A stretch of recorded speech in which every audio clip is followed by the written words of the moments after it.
Well, fed up with the poor education system and no way to get rid of terrible teachers, students and parents in New York are taking action against the unions and their tenure rules. They've now filed a lawsuit to overthrow tenure, some tenure laws anyway. This comes just weeks after the landmark anti-tenure ruling in pro-union California. Sam Prozzolo is the vice president of the New York City Parents Union, and he joins us now. Sam, thanks a lot for coming on. Good morning. Thanks for having me. So, a judge in California basically said the union tenure made it very difficult, maybe impossible, for poor kids to get a good education, and on those grounds scaled it back. You're hoping for something similar here? We're absolutely hoping for something similar and to have this conversation. So, I mean, let me just say, from the outset that this is not about attacking teachers. This is not about attacking unions. This is about providing the minimum education required by the New York State Constitution to educate our children. And the law basically offers protections of tenure for competent and innovative teachers. We are not opposed to that.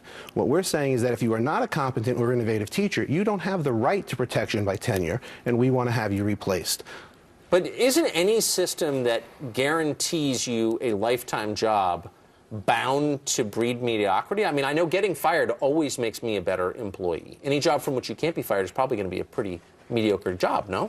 Well, it's definitely very difficult. The problems we have here is that we cannot replace teachers fast enough because of all these rules. It takes 3 years and about $300,000 to remove one teacher.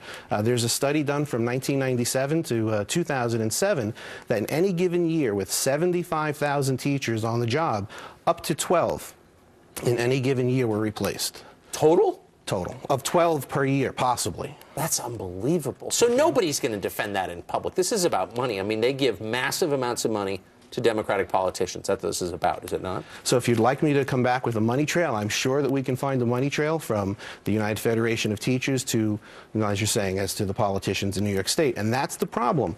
So, I mean, first, let me thank John Tribbiano. He's our attorney from Staten Island, and I want to thank you, John, for helping put us on the map as far as this issue is concerned.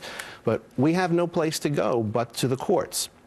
Parents do not have a seat at the table in New York City as far as setting education policy. And we are the stakeholders. It's our children for the last generation after generation after generation who are not being educated properly. There's a huge disparity between minority school locations and non-minority school locations. And this report that I'm bringing you this morning from the Annenberg Institute and CEJ lays out specifically that about 80% of our students cannot perform at grade level. Okay, so when do we take action? If 80% isn't enough, is it 85%? It's unbelievable. Is it 90%? So thank you to Jonathan again, but we're looking to have this conversation, and we are extremely focused.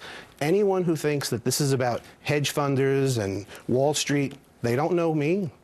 They don't know the New York City Parents Union, and they don't know who we are. Well, the politicians who protect the unions and tenure all send their kids to private schools anyway, so they're insulated from this nonsense. Sam, good luck. Well, I'm definitely rooting for you for whatever it's worth. Thank you very much. Thank you for coming on this morning.